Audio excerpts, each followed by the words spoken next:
गुन्ह्यात अटक न करण्यासाठी लाच घेणाऱ्या पोलीस उपनिरीक्षकासह हवालदाराला लाचलुचपत विभागाने केली अटक.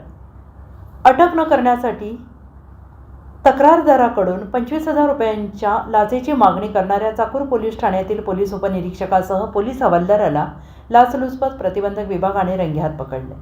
शेतीतील सामायिक बंधाऱ्यावरील झाड तोडण्याच्या कारणावरून भांडण होऊन चाकूर पोलीस ठाण्यात गुन्हा दाखल करण्यात आला होता. गुन्ह्यात अटक न करण्यासाठी तक्रारदाराकडून 25,000 रुपयांच्या लाचेची मागणी करण्यात आली. पांडुरंग दिगंबर दाडगे पोलीस हवालदार आणि दिलीप रघुत्तमराव मोरे पोलीस उपनिरीक्षक पोलीस स्टेशन चाकूर अशी रंगेहात पकडण्यात आलेल्या पोलीस कर्मचाऱ्यांची नावे आहेत. लाचलुचपत प्रतिबंधक विभागाने पथकाने सापळा रचून लाचेच्या रकमेसह ताब्यात घेतला आहे.